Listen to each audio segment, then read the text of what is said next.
31 second, 30, 29.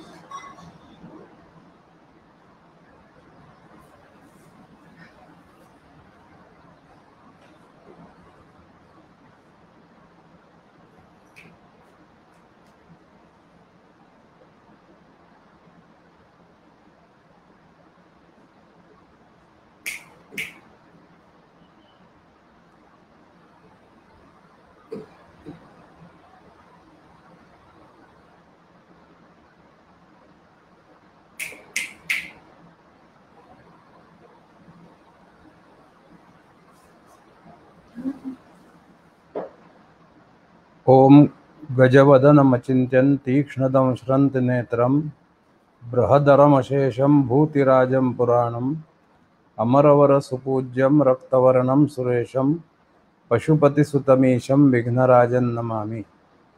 श्रुतिस्मृतिपुराणानामालयं करुणालयं नमामि भगवत्पादं शङ्करं लोकशङ्करं। शङ्करं शङ्कराचार्यं केशवं बादरायणं सूत्रभाष्यकृतं वन्दे भगवन्तौ पुनः पुनः। ओम नमः प्रणवार्थाय शुद्धज्ञानैकमूर्तये निर्मलाय प्रशान्ताय नमः। ज्ञानान्धस्य जनशलाकया चक्षुरुन्मीलितं येन तस्मै श्री गुरवे नमः। आमच्या वेदाचार्य श्री घैसास गुरुजी वेदपाठ शाळेच्या वतीने प्रतिवर्षी श्रीमद जगद्गुरु आद्य शंकराचार्य जयंती ही साजरी केली जाते। वेदपाठ शाळेत या निमित्ताने काही कार्यक्रम होत असतात। त्यामध्ये शंकराचार्यांचं पूजन, आरती, मंत्रपुष्प, मंत्रजागर आणि त्यानंतर प्रवचनमाला असा एक कार्यक्रम 3 दिवसाचा उत्सव आमच्या वेदपाठ शाळेतर्फे कायम केला जातो। पण ह्या जगावर गेले वर्षी कोरोना नावक संकट आलेलं होतं आणि ते अजूनही दूर काही होत नाही आहे। या संकटाच्यामुळे एकत्र येण्यास ही बंदी आहे आणि त्यामुळे नवीन तंत्रज्ञानाचा उपयोग करून यावर्षी हा शंकराचार्य जयंती महोत्सव आजपासून सुरू झाला आहे। वेदपाठ शाळेतर्फे अनेक कार्यक्रम हे केले जात असतात, पण ते प्रत्यक्ष केले जात असतात। हा वेगळा कार्यक्रम आहे आणि ह्या कार्यक्रमामध्ये आपण सर्व श्रोते श्री प्रणव गोखले यांचं दक्षिणामूर्ती स्तोत्रावर होणारं निरूपण ऐकण्यासाठी एकत्र आलेले आहात। या आपल्या सर्व श्रोत्यांचं मी आमच्या वेदपाठ शाळेतर्फे मनःपूर्वक स्वागत करतो। प्रणव गोखले यांचा मी परिचय काही फार करून द्यायला हवाय असं काही मला वाटत नाही। अत्यंत अभ्यासू आणि या सगळ्या गोष्टीचा ध्यास घेतलेलं असं हे प्रणव गोखले नावाचं व्यक्तिमत्व आहे। त्यांनी वैदिक संशोधन मंडळाच्या माध्यमातून ते वेदसेवा करत आहेत आणि विशेषतः त्यांचं या आपल्या नित्य कार्यक्रमाबरोबरच सामान्य लोकांना धर्मशास्त्राची माहिती व्हावी म्हणून ते अनेक ठिकाणी अशा पद्धतीच्या प्रवचनमाला, कीर्तनं, व्याख्यानं हे ते करत असतात आणि लोकांमध्ये धर्मजागृतीचं काम करत असतात। त्यांचा अभ्यास हा फार मोठा आहे। आपण आजपासनं आज उद्या म्हणजे 15, 16, 17 असं 3 दिवस त्यांचं या प्रासादिक दक्षिणामूर्ती स्तोत्रावर त्यांचं निरूपण ऐकणार आहोत। या वेदपाठ शाळेने सुरू केलेल्या कार्यक्रमाचा आपण इतक्या मोठ्या प्रमाणावर श्रोते त्यामध्ये सामील होत आहेत ही अत्यंत आनंदाची गोष्ट आहे। मी आपल्या सर्व श्रोत्यांचं स्वागत करतो आणि यानंतर आपण जे 3 दिवस दक्षिणामूर्ती स्तोत्रावर निरूपण ऐकणार आहात ते पहिलं त्या संपूर्ण स्तोत्राचं पठण हे नित्य केलं जाईल आणि त्यानंतर प्रणव गोखले हे त्याच्यावरचं निरूपण सादर करतील। मी यानंतर या जे स्तोत्र आहे दक्षिणामूर्ती स्तोत्र ते पठण करावं आणि त्यानंतर प्रणव गोखले यांनी आपल्या विषयाला सुरुवात करावी अशी मी त्यांना नम्रपणे विनंती करतो.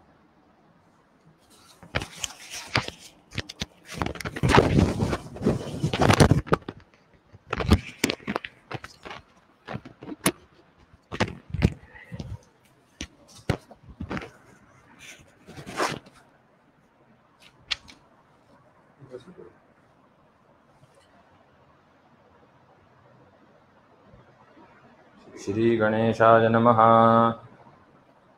विश्वन्दर्पणदृश्यमाननगरी तुल्यन्निजान्तर्गतम् पश्यन्नात्मनि मायया बहिरिवोद्भूतं यथा निद्रया.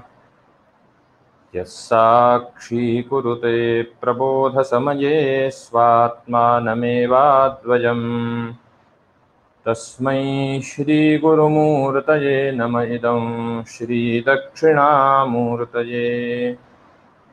बीजस्यान्तरिवाङ्कुरो जगदिदं प्राङ्निर्विकल्पं पुनः मायाकल्पितदेशकालकलना वैचित्र्यचित्रीकृतम्. मायावीव विजृम्भयत्यपि महायोगी वयस्वेच्छया. तस्मै श्रीगुरुमूर्तये नम इदं श्रीदक्षिणामूर्तये. यस्यैव स्फुरणं सदात्मकमसत्कल्पार्थकं भासते साक्षात् तत्त्वमसीति वेदवचसा यो बोधयत्याश्रितान्. यत्साक्षात्करणात् भवेन्न पुनरावृत्तिर्भवाम्भोनिधौ. तस्मै श्रीगुरुमूर्तये नम इदं श्रीदक्षिणामूर्तये. नानाछिद्रघटोदरस्थितमहादीपप्रभाभास्वरम् ज्ञानं यस्य तु चक्षुरादिकरणात् द्वारा बहिः स्पन्दते. जानामीति तमेव भान्तमनुभात्येतत् समस्तं जगत्.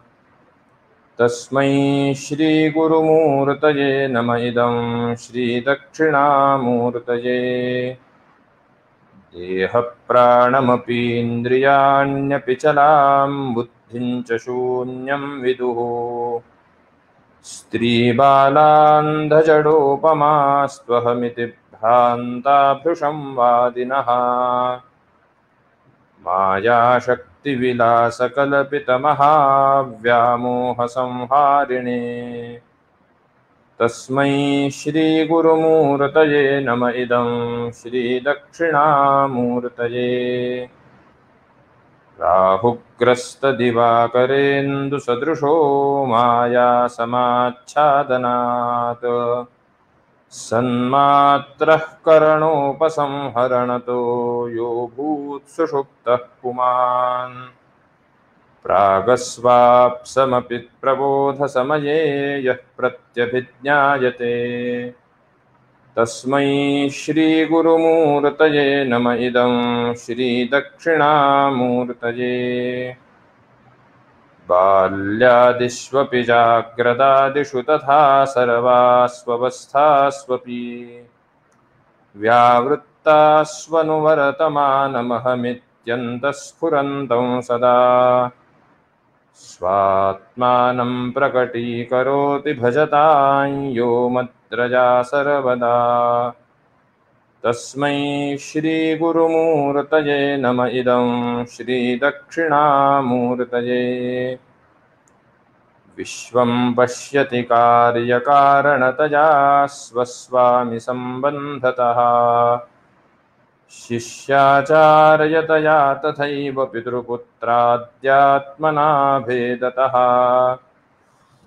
स्वप्ने जाग्रति वा य एष पुरुषो माया परिभ्रामितः.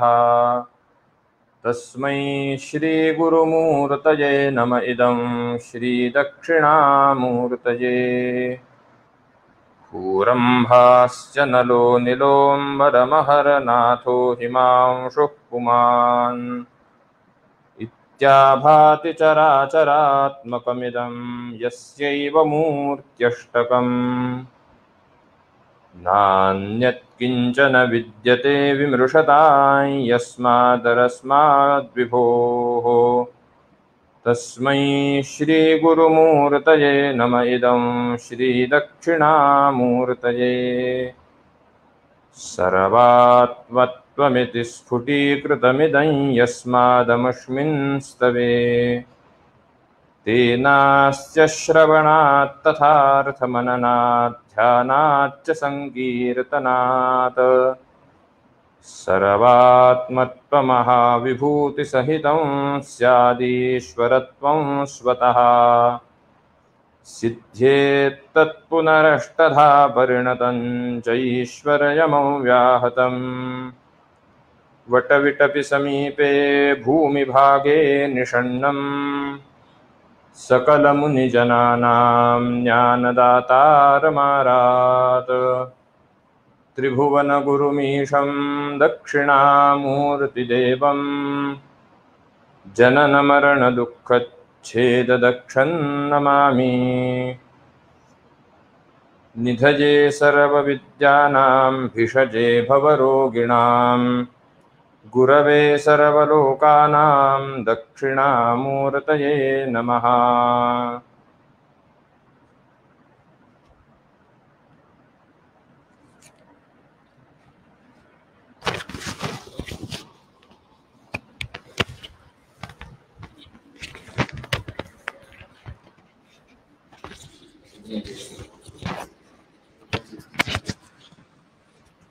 आजच्या या उपक्रमामध्ये जे या दक्षिणामूर्ती स्तोत्रावर निरूपण करणार आहेत त्यांना मी अशी विनंती करतो की त्यांनी आपलं निरूपण हे सुरू करावं आणि श्रोत्यांनी त्यांच्या या निरूपणाचा शांत स्वरूपात लाभ घ्यावा.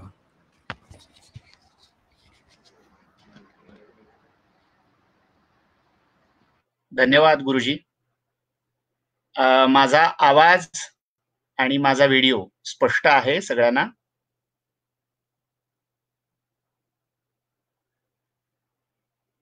कृपया तात्पुरतं अनम्यूट करून सांगू शकाल, म्हणजे व्हिडिओ आणि ऑडिओ मध्ये काही अडचण असेल तर आपल्याला तसं सेटिंग बदलून घेता येईल. हो, येतोय.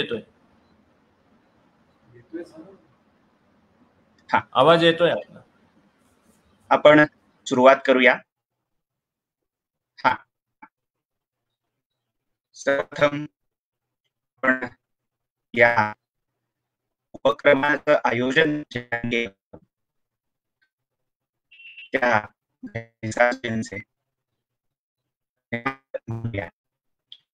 भवन आणि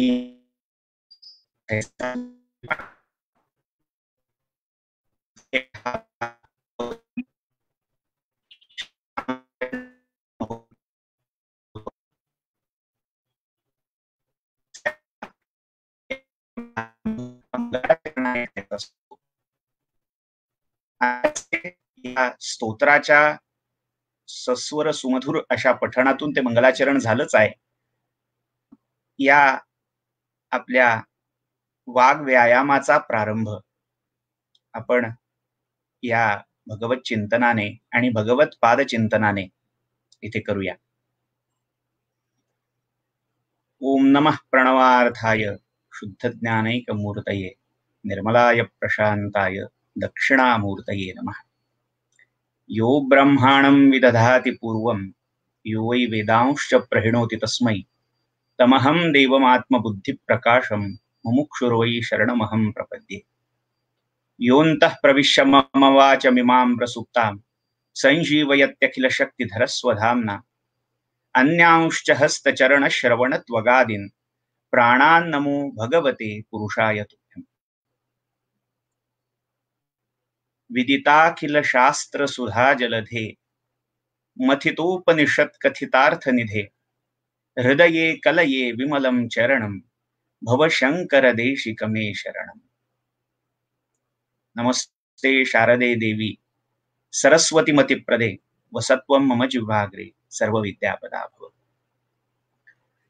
आज आपण या शांकर जयंती महोत्सवाच्या निमित्ताने चिंतनासाठी भगवत्पाद आद्य शंकराचार्य विरचित श्री दक्षिणामूर्ती स्तोत्र हे चिंतन विषय म्हणून घेतलेला आहे.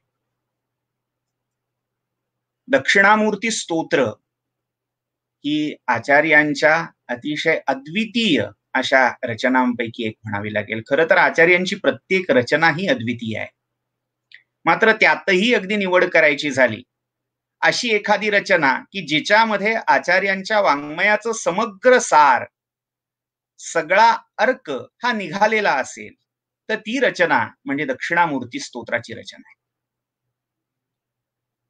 असं मानलं जातं की साधक, उपासक, अभ्यासक यांचे 3 भेद कल्पिलेले आहेत. एक उत्तम साधक, मध्यम साधक आणि तिसरा अवम साधक. उत्तम साधकाचा जर विचार केला तर आचार्यांच्या वाङ्मयामधले जे भाष्य ग्रंथ आहेत, मग त्यामध्ये उपनिषद भाष्य असतील, गीता भाष्य असेल किंवा शारीरक भाष्य अर्थात ब्रह्मसूत्र भाष्य असेल, ही उत्तम साधकासाठी आहेत. मध्यम साधकासाठी ही वेगवेगळी प्रकरण, निबंध ग्रंथ, विवेक चूडामणी असेल, शतश्लोकी असेल, अशा प्रकारचे निबंध प्रकरण ग्रंथ हे मध्यम साधकांसाठी, आणि सामान्य उपासकांसाठी, अवम उपासकांसाठी स्तोत्र, असा एक सरधोपट मार्गाने वर्गीकरणाचा भाग इथे केला जातो. मात्र खरं तर आचार्यांचं कोणतंही वाङ्मय कोणत्याही प्रकारच्या उपासकाने, साधकाने अभ्यासायला सुरुवात केली तर त्याला खचितच प्रत्येक वेळी नवा काहीतरी अर्थबोध हा प्राप्त होत असतो. त्यामुळे जो जे वांशील तोते लाहो या ज्ञानोबा माऊलींच्या उक्तीप्रमाणे आचार्य वाङ्मय भगवतपाद शंकराचार्यांचा प्रत्येक शब्द न शब्द हा कामधेनू प्रमाणे आहे असं म्हणायला हरकत नाही. तर अशा या वाङ्मयातलं, वाङ्मय रूपी सागरातलं एक अमूल्य रत्न म्हणजे हे दक्षिणामूर्ती स्तोत्र आहे. आचार्यांच्या स्तोत्र रचनांच्या ज्या सूची उपलब्ध आहेत, अनेक स्तोत्र आचार्यांनी रचलेली आहेत हे माहितीच आहे, मात्र त्याच्या वेगवेगळ्या याद्या, आवल्या ह्या मठ परंपरामध्ये प्रसिद्ध आहे. मग त्याच्यामध्येही अनेक मतमतांतर आहेत की कोणती स्तोत्र नेमकी आद्य आचार्यांनी, आद्य शंकराचार्यांनी रचली, कोणती स्तोत्र त्या पीठावर नंतरच्या काळामध्ये आसीन झालेल्या, पीठारूढ झालेल्या उत्तरवर्ती आचार्यांनी रचली, याबद्दल अनेक वाद आहेत. मात्र तरीही ज्या प्राचीन याद्या आपल्याला उपलब्ध होतात त्यावरून दक्षिणामूर्ती स्तोत्र हे आचार्यांचं निर्विवाद रचलेलं असणार, ती आचार्यांची रचना आहे हे निर्विवादपणे आपल्याला इथे सांगता येतं. दक्षिणामूर्ती या देवतेला अनुलक्षून आचार्यांची एकूण 2 स्तोत्र पूर्ण वाङ्मयामध्ये आढळतात. आज आपण जे घेतोय ते दक्षिणामूर्ती स्तोत्र, आणि दुसरं अजून एक स्तोत्र दक्षिणामूर्ती वर्णमाला स्तोत्र म्हणूनही रचलेलं आहे. या स्तोत्राचं वैशिष्ट्य म्हणजे दक्षिणामूर्ती वर्णमाला स्तोत्राचं वैशिष्ट्य असं आहे की दक्षिणामूर्ती उपनिषद हे जे एक नव्य उपनिषद आहे, या उपनिषदामध्ये असणाऱ्या दक्षिणामूर्ती ह्या दैवत रूपाच्या उपासनेसाठीचा मंत्र, त्या मंत्रातले जे वर्ण आहेत, अक्षर आहेत, त्या एक एक अक्षराची योजना या स्तोत्रातल्या प्रत्येक श्लोकाच्या आरंभी केलेली आहे. काव्यशास्त्राच्या दृष्टीने हा एक प्रकारचा अलंकार आहे की मंत्रगर्भ रचना असंही याला म्हटलं जातं, की ती सगळी मंत्राक्षर त्या स्तोत्रामध्ये, स्तोत्रातल्या प्रत्येक श्लोकाच्या आरंभीचं अक्षर जोडत गेलं तर ती तयार होते. तर असं एक अद्भुत उपासनेसाठी दिलेलं स्तोत्र आचार्यांनी ते दक्षिणामूर्ती वर्णमाला स्तोत्र आहे. मात्र या आपल्या उपक्रमामध्ये आपण ज्या स्तोत्राचा विचार करतो आहोत ते स्तोत्र म्हणजे केवळ श्री दक्षिणामूर्ती स्तोत्र, जे 10 श्लोकांचं किंवा पाठभेदानी 12 श्लोकांचं म्हणून प्रसिद्ध आहे ते स्तोत्र. स्तोत्राकडे वळण्यापूर्वी ज्या दैवत रूपाचं वर्णन, ज्या दैवत रूपाचं स्तवन या स्तोत्रामध्ये केलंय त्या दैवत रूपाचा आपल्याला थोडक्यात विचार करायला लागेल. स्तूयते अनेन इति स्तोत्रम ही स्तोत्र शब्दाची व्युत्पत्ती आपल्या सर्वांना परिचयाची असेलच. ज्याद्वारे त्या इष्टदेवतेचं स्तवन केलं जातं आणि त्या स्तवनामध्ये, त्या रचनेमध्ये असं सामर्थ्य असतं की त्याचं पठण, चिंतन, मनन केलं असता ते करणारा उद्धरून जातो, तो तरुण जातो. मग लौकिक व्यावहारिक जगतातली संकट असतील किंवा हा पूर्ण भवसागर असेल, त्यातून पार उतरवण्याचं, त्यातून तारण्याचं काम हे स्तोत्र वाङ्मय करत असतं. तर ही स्तुती, हे स्तवन कोणाचं आहे तर ते दक्षिणामूर्ती या देवतेचं स्तवन आहे. आता दक्षिणामूर्ती कोण? दक्षिणामूर्ती हे शिवाचं रूप तंत्र आणि आगम ग्रंथामध्ये सांगितलेलं आहे. भगवान शिवशंकरांची अनेक रूप प्रचलित आहेत. उपासकांना प्रत्येकाच्या गुण, कर्म, प्रकृतीनुसार त्याला ध्येय वाटणारी, त्याला इष्ट वाटणारी, त्याला जवळची वाटणारी मूर्ती ही तो स्वीकारत असतो. मग एखादा तमोगुणी उपासक असेल तर शिवाची उग्र मूर्ती, तो त्या उग्र मूर्तीची उपासना करतो. एखादा रजोगुणी साधक असेल तर तो राजस शिवाची उपासना करतो. राजस म्हणजे समस्त राजोपभोगानी मंडित असं राजसी शिवाचं रूप हे देखील प्रसिद्ध आहे, ज्याला चंद्रशेखर मूर्ती, कल्याण सुंदर मूर्ती म्हणूनही ओळखलं जातं. अशा शिवांच्या राजस रूपाचं उपासन हे राजस प्रकृतीचे, राजस गुणांचे भक्त करतात. आणि जो सत्व गुणाधिष्ठित आहे, सात्विक आहे, तो शिवांच्या अथवा त्याचं जे इष्टदैवत असेल, मग भगवतपाद आद्यशंकराचार्यांनी जी पंचायतन रचना समाजाला दिलेली आहे त्यापैकी गजानन असेल, नारायण असेल, जगदंबा आदिशक्ती असेल, सूर्यनारायण असतील किंवा भगवान शिवशंकर असतील, या इष्टदेवतेच्या त्या त्या रूपाची उपासना हा तो साधक करत असतो. तर अशी आपण शिवांच्या, शिवदैवताच्या स्वरूपाचा विचार केला तर सत्वगुणाधिष्ठित, रजोगुणाधिष्ठित आणि तमोगुणाधिष्ठित अशी 3 प्रकारची रूप ही या देवतेची आहेत. सगळ्याच देवतांची अशी रूप आपल्याला दिसतात. मात्र आजचा आपला प्रतिपाद्य विषय हा दक्षिणामूर्ती असल्यामुळे दक्षिणामूर्ती शिवाच्या या रूपांचा आपण इथे विचार करतोय. शिवांचं जे तमोगुणात्मक रूप आहे ते भैरव, रुद्र अशा स्वरूपाचं आहे. कपाली याही नावान किंवा मृगव्याध रूपामध्ये शिवाचं तमोगुणी रूप हे पूजलं जातं. रजोगुणी रूपामध्ये आपण मगाशीच उल्लेख पाहिला, कल्याण सुंदर, चंद्रशेखर अशा काही मूर्ती आहेत. आणि सत्वगुणामध्ये ज्या शिवरूपांची उपासना होते त्यामधलं सगळ्यात प्रधान रूप हे दक्षिणामूर्ती आहे. मुळात भगवान शिवशंकराचं जे ध्यान आपल्या उपासना संप्रदायामध्ये सांगितलेलं आहे, प्रसिद्ध श्लोक आहे, ध्याये नित्यम महेशम रजतगिरिनिभम चारुचंद्रावतंसम रत्नाकल्पोज्वलांगम परशु मृगवरा भीतिहस्तं प्रसन्नम पद्मासीनं समन्तात स्तुतम अमरगणैः व्याघ्रकृत्तिं वसानं विश्वाद्यं विश्वबीजं निखिल भयहरम पंचवक्त्रम त्रिनेत्रम असं ध्यान शंकराचं सांगितलं आहे. यामध्ये एक विशेषण फार महत्वाचं आहे, पंचवक्त्रम त्रिनेत्रम. शिव हे पंचवक्त्र आहेत, 5 मुख त्यांना आहेत. 5 मुख याच्या मागचा धारणेचा भाग काय? तर शिव हे सर्व दिशांना बघतात. शिवाची मुख ही सर्व दिशांना आहेत, पूर्व, पश्चिम, उत्तर, दक्षिण आणि ऊर्ध्व किंवा ईशान्य या दिशांना शिव मुख करून आहेत.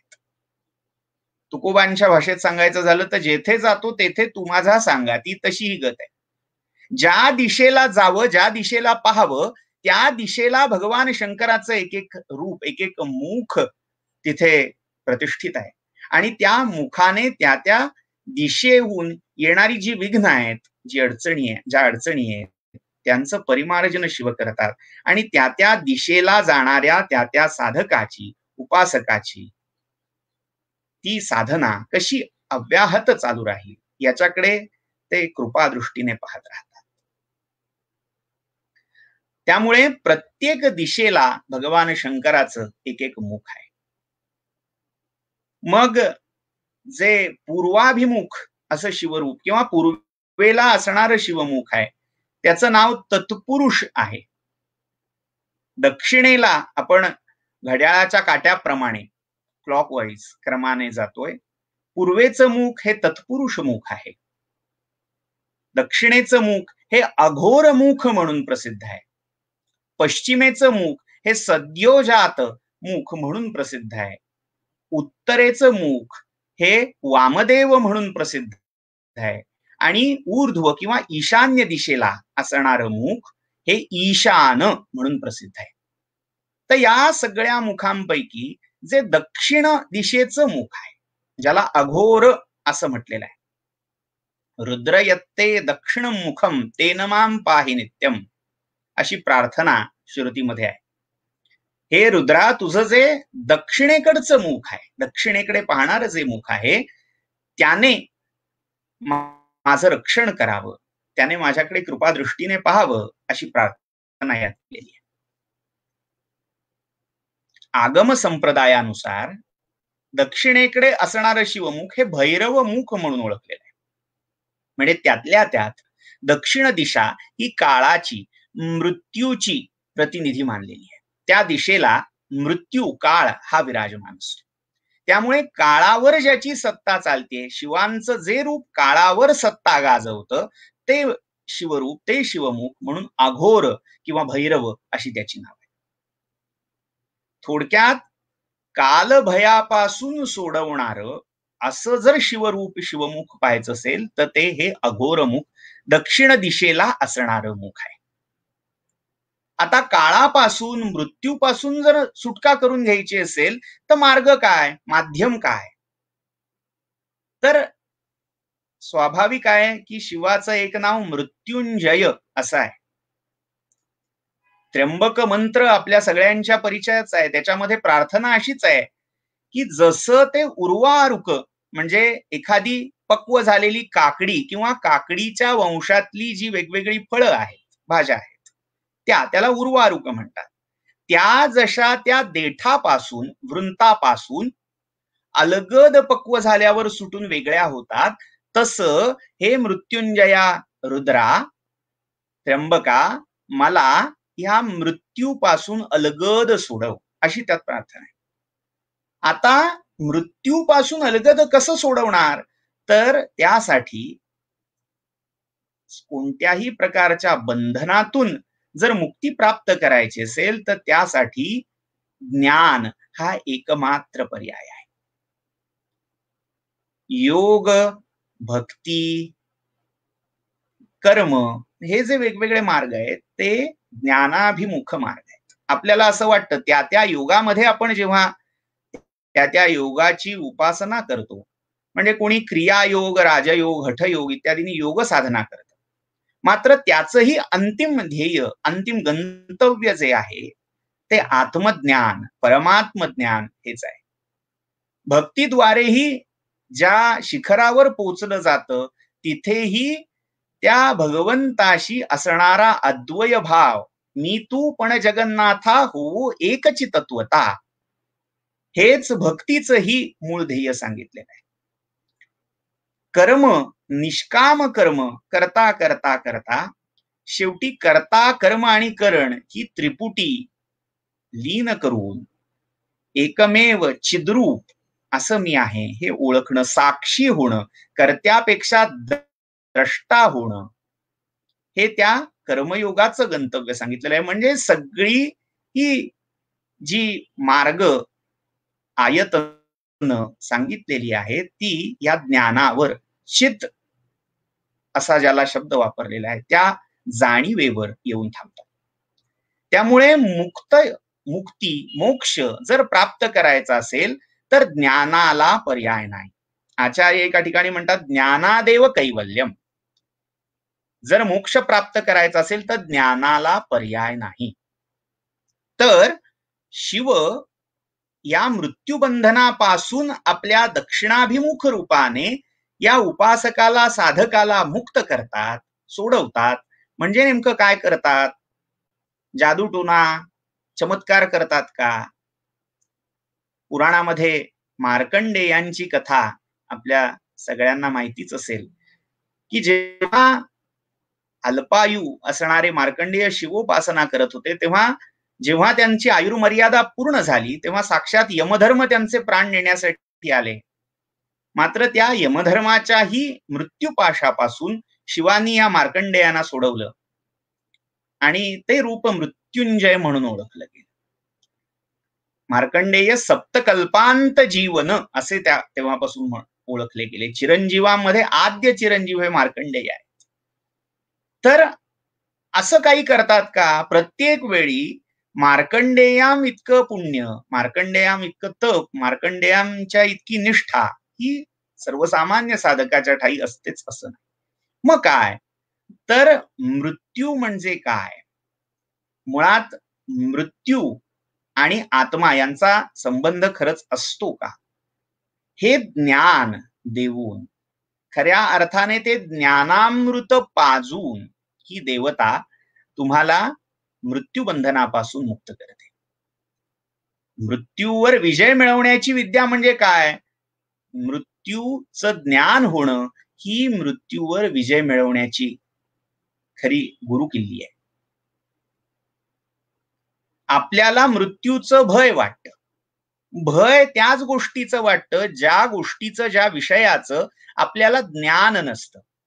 जेव्हा एकदा त्या विषयाचं समग्र ज्ञान, ज्ञान म्हणजे केवळ शाब्दिक माहिती, इन्फॉर्मेशन एवढाच अर्थ नाहीये. ज्ञानम नाम अवगमनम, अवगती, पूर्ण आकलन होणं, आत्मसात होणं या अर्थी तो ज्ञान शब्द तिथे वापरलेला आहे.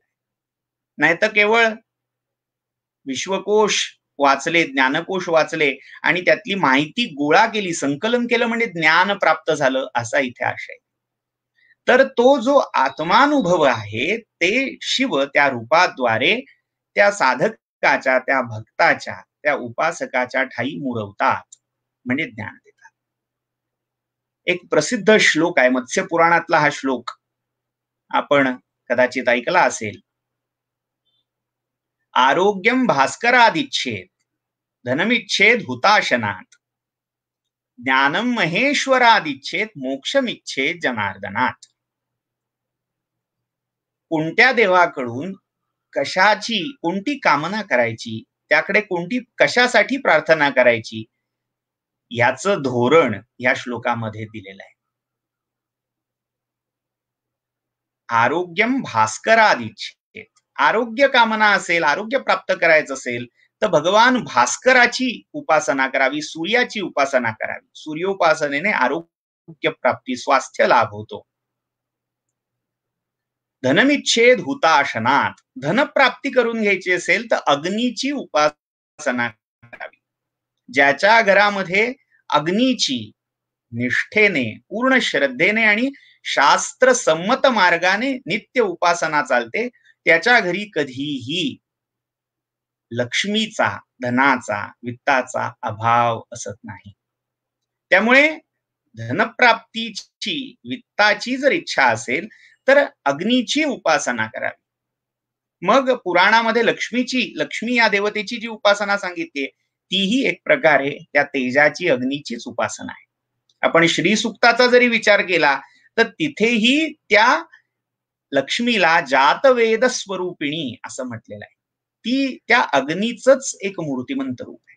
त्यामुळे अग्नीची उपासना ही धनप्राप्तीसाठी सांगितली. मग ज्ञान प्राप्तीसाठी कोणाची उपासना आहे तर ज्ञानप्राप्तीसाठी ज्ञान महेश्वरादिच्छेत किंवा ज्ञानम तू शंकरादिच्छेत असा पाठ आहे. शिवदैवतापासून, शंकरांपासून, महेश्वरापासून ज्ञानाची इच्छा करावी. म्हणजे ज्ञानाची देवता ही शिव आहे, महेश्वर आहे. आपण जर पाहिलं सगळी भारतीय संस्कृतीमध्ये प्रचलित असणारी जेवढी काही शास्त्र आहेत त्या प्रत्येक शास्त्राचं गुरुत्व, आचार्यत्व हे भगवान शिवांकडे आहे. वक्ता शिव आणि श्रोता जगन्माता पार्वती. आपण जर व्याकरण पाहिलं तर त्या व्याकरणाचाही उद्गम भगवान शंकरांच्या त्या डमरूच्या निनादापासून झालेला आहे. पाणिनी व्याकरणकार त्यांना शिवांच्या त्या डमरूच्या नादातून 14 सूत्र गवसली. तीच सूत्र माहेश्वर सूत्र म्हणून ओळखली जातात. व्याकरण आहे. आपण तंत्र आगमांचा विचार केला तिथेही वक्ता आणि श्रोता म्हणून शिवपार्वतीची जोडी दिसते. पुराणामध्येही शिवपार्वती हेच श्रोता वक्ता आहे. साधी रामरक्षा जरी आपण घेतली तरी रामरक्षेचे वक्ता आहे शिव आहेत. आदिष्टवान यथा स्वप्ने रामरक्षाम इमाम हरहा. म्हणजे भगवान शिव हे सगळ्या ज्ञानशाखांचे आद्य प्रवर्तक आहे. भगवान शिव ही प्रलयाची, संहाराची देवता आहे.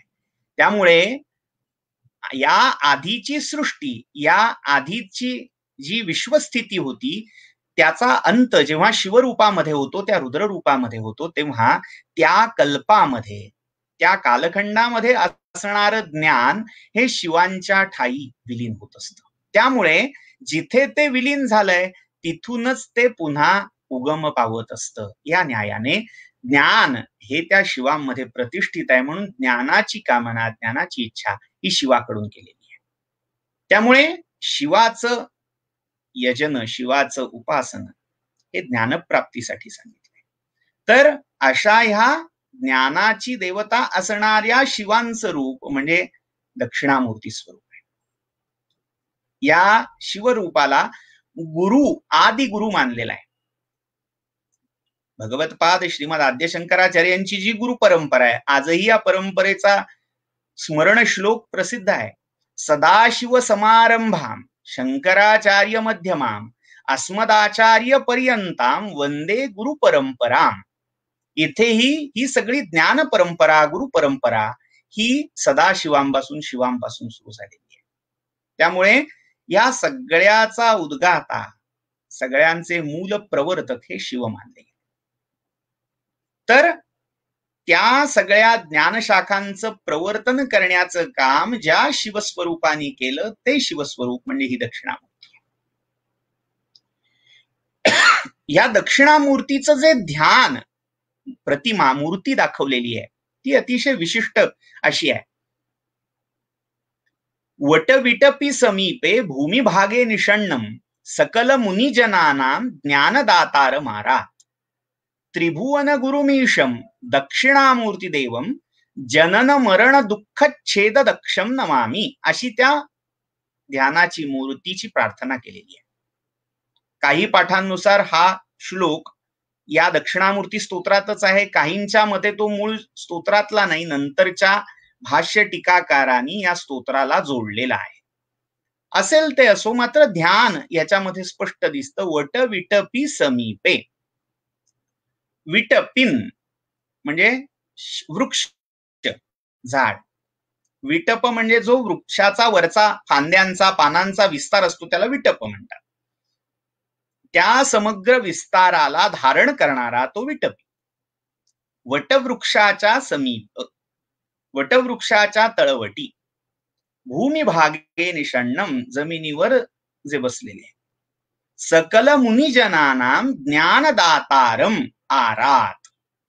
सगळ्या ऋषी मुनींच्या मध्यभागी हे बसलेले आहेत, म्हणजे सगळे ऋषीमुनी यांना घेरून चहूबाजूनी बसलेले आहेत, त्यांच्याकडून शिकतायत, अध्ययन करतायत. आरात हे जे अव्यय आहे त्याचं विशेष असं आहे की ते लांब आणि जवळ अशा दोन्ही अर्थी प्रयुक्त होतं. म्हणजे तो सगळ्यांच्या निकटही आहे आणि तो सगळ्यांपासून दूरही आहे.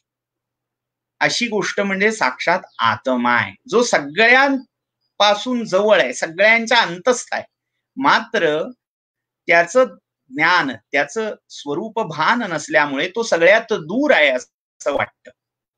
त्यामुळे सकल मुनिजनानां ज्ञान दातार महाराज त्रिभुवन गुरुमीशम, जो त्रिभुवनाचा गुरु आहे आणि तो ईश्वरही आहे. दक्षिणामूर्ती देवम, अशी देवता दक्षिणामूर्ती देवता. जनन मरण दुःख छेद दक्षम नमामी, जी जन्म मरण, जन्म हेही दुःखच आहे आणि मरण हेही दुःखच आहे. समर्थांनी म्हटलेलंच आहे, जन्म दुःखे जरा दुःखे. सगळी जन्माला आला इथपासून दुःखाची परंपरा सुरू झाली. पहिला जन्म गर्भावस्था, हा पहिला जन्म आहे जीवाचा. गर्भावस्था प्राप्त झाली, तो जो गर्भाकार प्राप्त होतो तिथेच दुःखाला सुरुवात होते. तो पूर्ण उदरस्थ अग्नीचा ताप त्या गर्भाला सोसावा लागत असतो. वरून चित्रविचित्र चवींच्या अन्नपदार्थांचा, पाण्याचा, काळी अकाली असा जो मारा होतो तो वेगळाच. त्यामुळे हा जो शरीर परिग्रह होतो या जीवाला, आत्म्याला, तो त्याच्या दुःखाचं कारण होतो. त्यामुळे जन्म होणं हेही एक प्रकारचं बंधन प्राप्त होणं आहे. त्या पुढे आयुष्यभर चालणाऱ्या बंधनाचा श्री गणेशा यात होतोय. त्यामुळे जन्म हे आद्य दुःख आहे आणि पुन्हा मरण या सगळ्या आयुष्यभर केलेल्या जमवाजमवीचा अंत तिथे होतोय. संबंधाची ताटातूट होतीये, त्यामुळे तिथेही मरणातही दुःख आहे. त्यामुळे जन्म आणि मरण या दोन दुःखामध्ये आणि त्यांच्या मध्यात असणाऱ्या बाकी सगळ्या लौकिक पारलौकिक दुःखामध्ये जे काही आर्त आहे ते आर्त दूर करणारा, ते सगळं दुःख जो दूर करणार आहे. आता ते दूर करण्याची क्षमता, सामर्थ्य त्याच्यात आहे. तो ते करण्यासाठी तिथे तत्पर दक्ष होऊन बसलेला आहे. मात्र पंचायत अशी आहे, आम्ही त्याच्यापर्यंत पोहोचत नाही. त्यामुळे आमच्या जनन मरण दुःखाचा उच्छेद होत नाही. तो उच्छेद करायला बसलाय तिथे. तो तुमचं जन्म मरण हे दुःख दूर करायला बसलाय, पण आपण त्याच्यापर्यंत पोहोचत नाही. इथे पंचायत आहे. आणि ते पोचावं, ते आपल्याला पोचता यावं यासाठी या उपासनेचा किंवा या स्तोत्राचा प्रपंच आहे. तर अशा जनन मरण दुःख छेद दक्ष असणाऱ्या दक्षिणामूर्तीम ईडे, त्याची स्तुती आम्ही करतो. ईडे, इर, इड असा धातू आहे, स्तवन करणे. त्याची स्तुती आम्ही या स्तोत्राच्या माध्यमातून करतो असा हा श्लोक सांगतो. अजून एक ध्यान श्लोक असा आहे, त्या दक्षिणामूर्तीच्या हस्त कमलामध्ये, करकमलामध्ये वेगवेगळ्या वस्तू धारण केलेल्या आहेत. मग या वस्तू कोणकोणत्या आहेत? तर काही मूर्तीच्या हाती वीणा दाखवलेली आहे, काही मूर्तींच्या हातामध्ये अमृत कलश दाखवलेला आहे, काही मूर्तींच्या हातामध्ये हे व्याख्यान मुद्रा किंवा ज्याला ज्ञान मुद्रा, चिन मुद्रा असंही म्हटलेलं आहे, ते दाखवलं गेलेलं आहे. काहींच्या हातात ग्रंथ आहे, पुस्तक दिलेलं आहे. मौन व्याख्या प्रकटित परब्रह्मतत्वम युवानम. मौन आणि व्याख्या, मौन मुद्रा ही धरलेली आहे. आता इथे मुद्रा हा विषय येतो. हाताच्या विशिष्ट अवस्था, हाताने केलेले संकेत ह्या मुद्रा आहे. तर मौन ही देखील एक मुद्रा आहे. आत्मगत होणं ही एक मुद्रा आहे. आणि व्याख्यान म्हणजे प्रकट होणं, मुखर होणं, बोलणं, व्यक्त होणं ही एक मुद्रा आहे.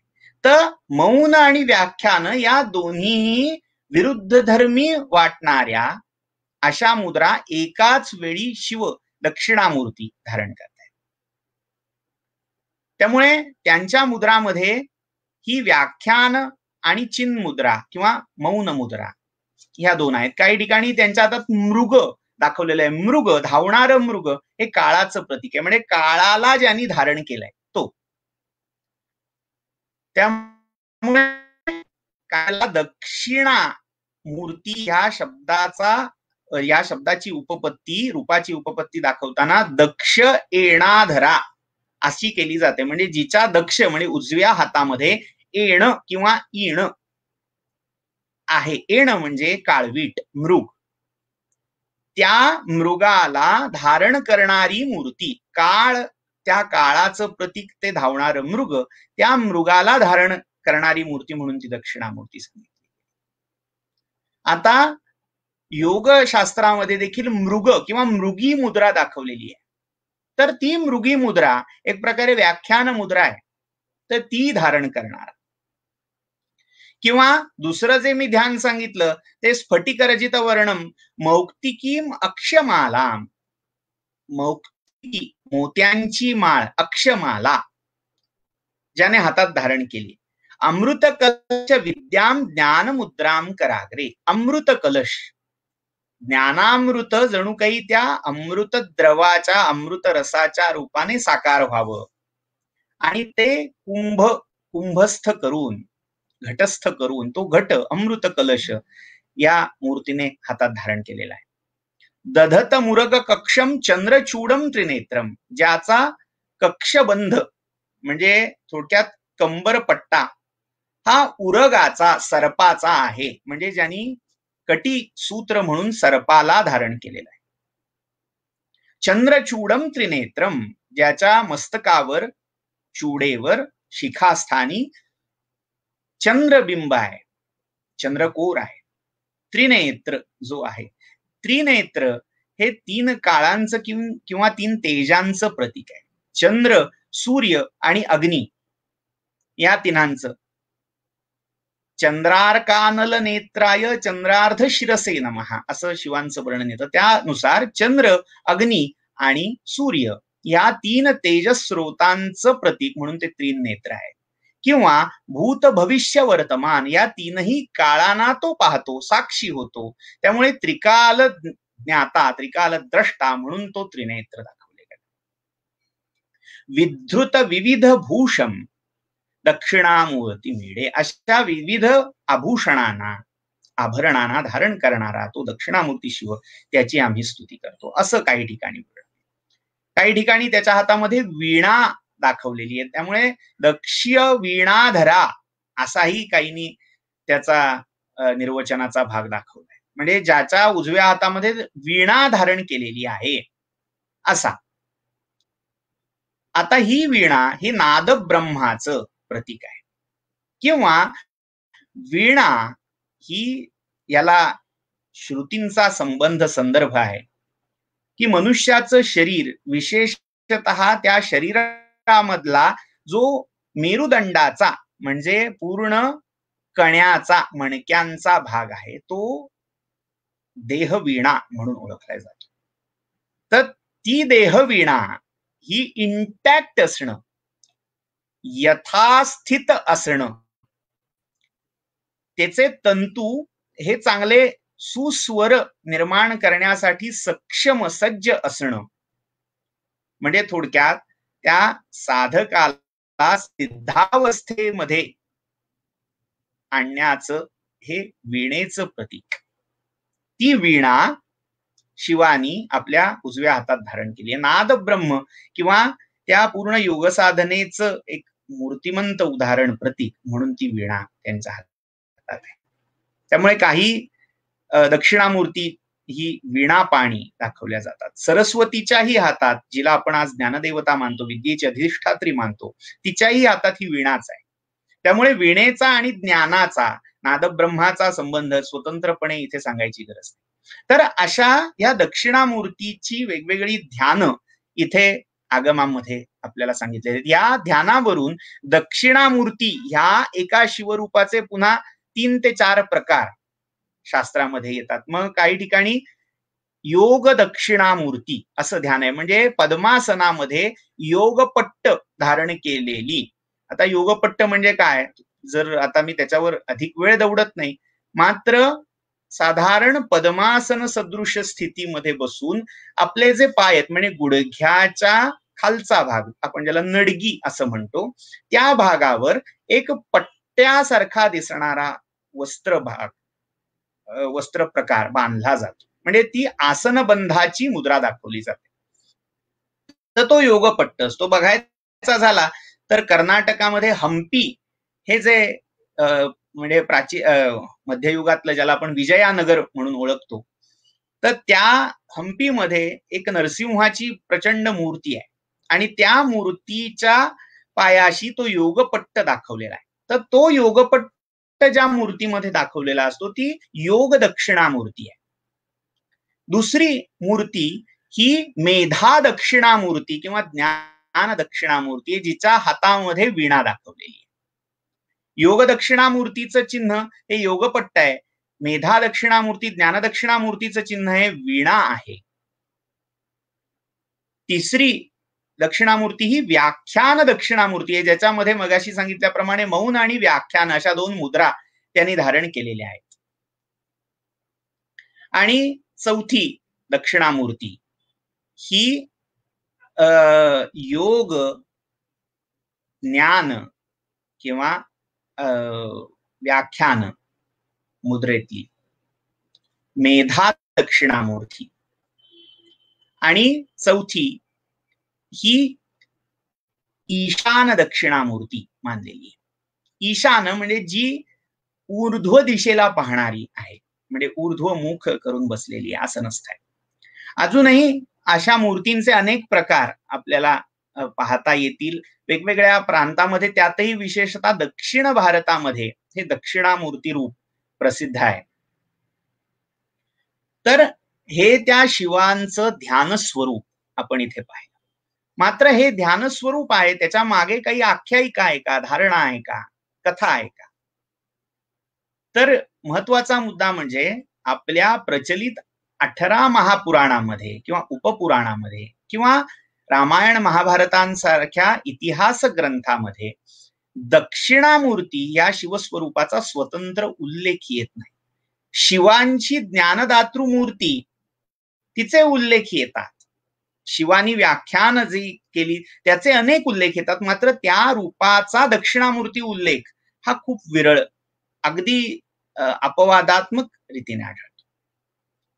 नारद पुराणामध्ये दक्षिणामूर्तीचं मंत्रविधान येतं, मात्र त्याच्याविषयी काही स्वतंत्र कथा येत नाही.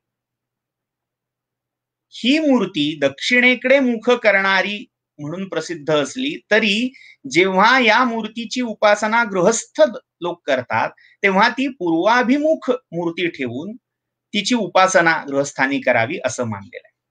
मुळात शिव ही वैराग्याची देवता आहे आणि जेव्हा प्रवृत्तीधर्मी लोक, ऐहिक जगात राहणारे, ऐहिक बंधनं पाळणारे लोक त्याची उपासना करतात, त्याच्यासारखं उन्मुक्त होणं हे त्यांना शक्य नाही, हे त्यांना पचण्यासारखं जमण्यासारखं नाही. त्यामुळे त्यांच्या कक्षेत राहून ती उपासना असल्यामुळे ती पूर्वाभिमुख किंवा उत्तराभिमुख दक्षिणामूर्तीची ही उपासना ही लौकिक परंपरेमध्ये केली जाते. मात्र मूळ त्या मूर्तीची जी धाटणी आहे, रचना आहे, ती दक्षिण दिशेला मुख अशी आहे.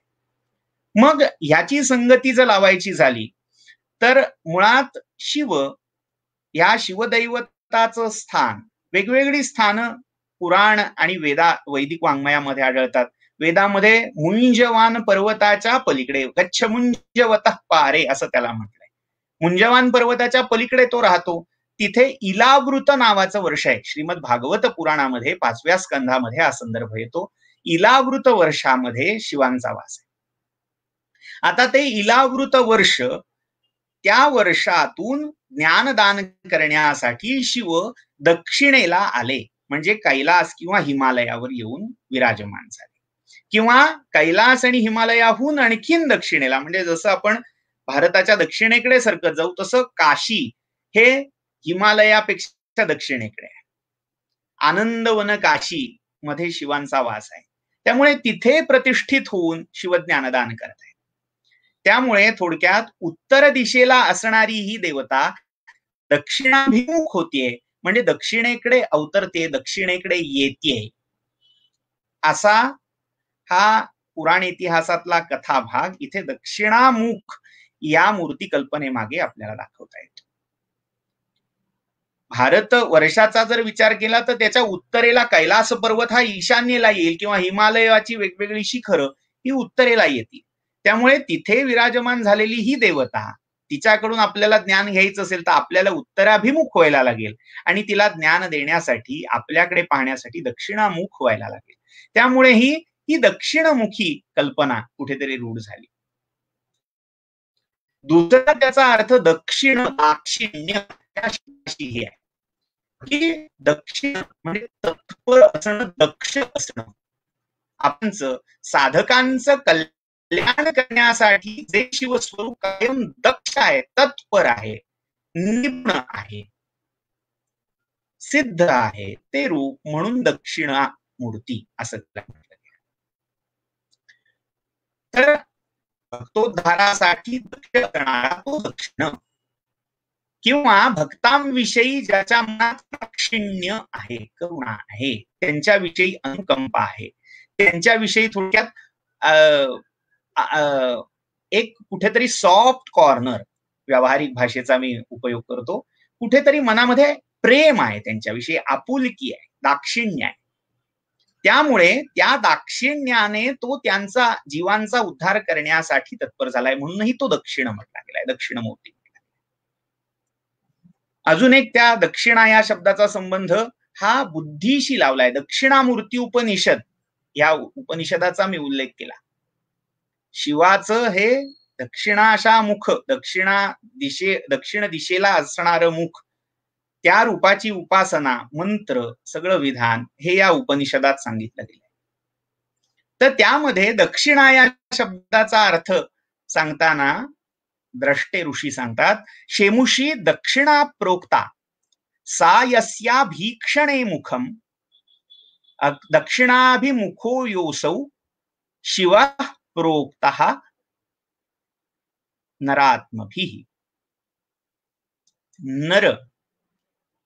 नर योनीला प्राप्त झालेल्या म्हणजे मनुष्य जन्मामध्ये आलेल्या जीवांद्वारे तो शिव यः असौ शिवः दक्षिणाभिमुखः प्रोक्तः. दक्षिणाभिमुख म्हणून मानला गेला का, तर शेमुषी दक्षिणा प्रोक्ता. शेमुषी या शब्दाचा अर्थ आहे बुद्धी, प्रज्ञा, ज्ञान, विद्या, अशा वेगवेगळ्या अर्थी शेमुषी हा शब्द वापरलाय.